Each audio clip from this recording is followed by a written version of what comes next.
Assalamualaikum warahmatullahi wabarakatuh. Anak-anak solih dan soliha, bagaimana kabar kalian hari ini? Semoga kalian dalam keadaan sehat ya, dan tetap semangat untuk belajar. Meskipun kalian masih belajar di rumah, tetapi kalian harus tetap semangat ya, belajar bersama Umi dan juga Abi, oke? Nah, pekan kemarin, Bu Vita sudah menceritakan sirah Nabi Ismail alaihi salam. Pada pekan ini, Bu Melani akan menceritakan sirah Nabi Sulaiman alaihi salam.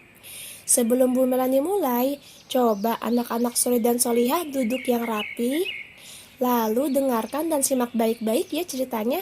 Sudah siap? Siap ya insya Allah. Yuk kita mulai. Nabi Sulaiman alaihi salam adalah raja yang mengerti bahasa hewan. Karena Allah Subhanahu wa Ta'ala telah menganugerahi beliau ilmu tentang bahasa semua hewan. Allah berfirman di dalam surat An-Naml ayat 16 sampai ayat 17. Hai manusia, kami telah diberi pengertian tentang suara burung dan kami diberi segala sesuatu. Dan dihimpunkan untuk Sulaiman tentaranya dari kalangan jin.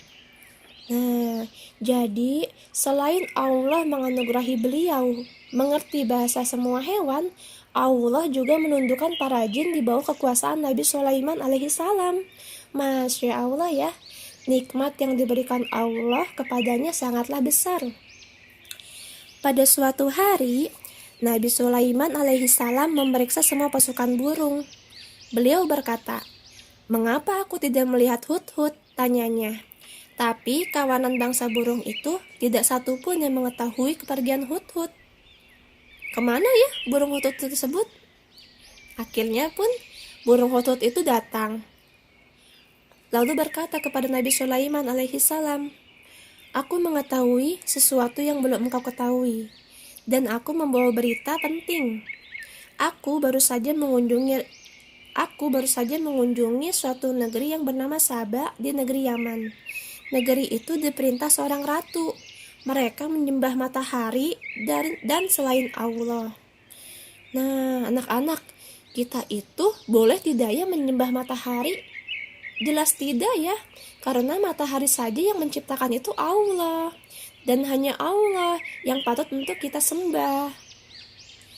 Nah, akhirnya Nabi Sulaiman alaihissalam pun sedikit tidak percaya dengan perkataan burung hudhud. Beliau pun menjawab perkataan burung hudhud. "Akan kita buktikan apakah kau jujur atau berdusta. Pergi dengan membawa suratku ini, jatuhkan di dekat sang ratu. Setelah itu perhatikan apa yang mereka bicarakan."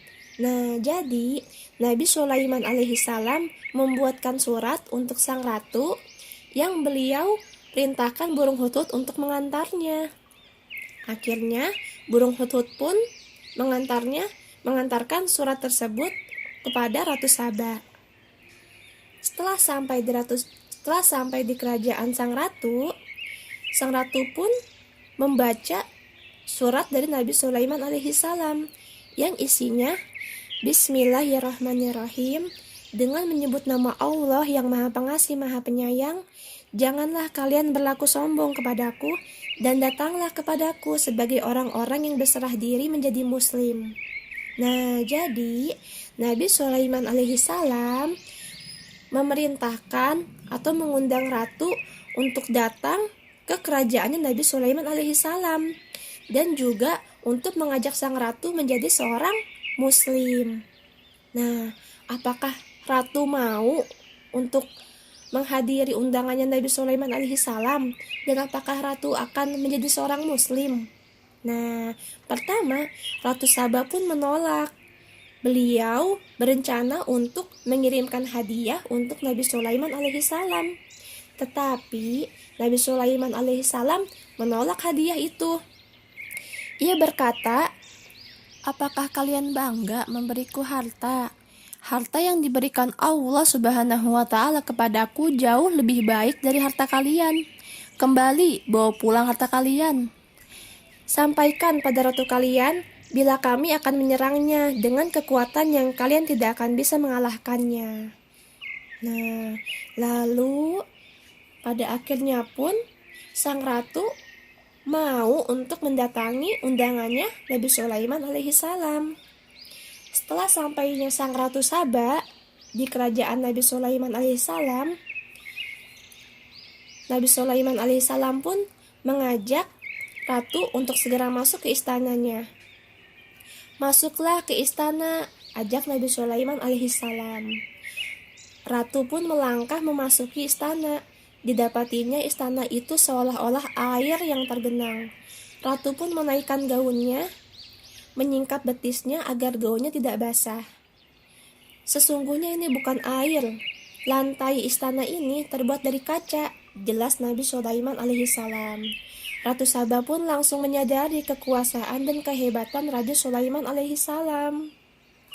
Ya Tuhanku, sungguh aku telah zalim pada diriku. Aku pun berserah diri bersama Sulaiman kepada Allah, Rabb semesta alam. Saat itu juga Islamlah Ratu Saba diikuti para pengawalnya semua. Masya Allah. Nah, cerita tadi terkandung dalam surat An-Naml ayat 20 sampai ayat 44. Setelah keislamannya, Nabi Sulaiman alaihissalam pun melamar sang ratu. Tentu saja ratu segera menyambut pinangan dari Nabi Sulaiman alaihissalam yang mulia itu. Maka mereka pun menikah.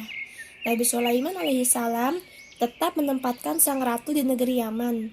Sebulan sekali, Nabi Sulaiman alaihissalam mengunjungi Yaman dan selama 3 malam menginap di sisi sang ratu. Masya Allah ya, akhirnya atas kehendak Allah, Ratu Saba pun mau memasuki agama Islam dan beliau pun menjadi seorang Muslim bersama para pengawalnya semua. Sampai di sini cerita tentang Nabi Sulaiman alaihissalam. Oh iya, ada pertanyaan ya untuk kalian. Nanti tolong dijawab ya percakapan bersama Umi ataupun bersama Abi. Kalian tetap semangat ya untuk belajar di rumah. TKCMS, cerdas, kreatif, berakhlak mulia. Yes. Wassalamualaikum warahmatullahi wabarakatuh.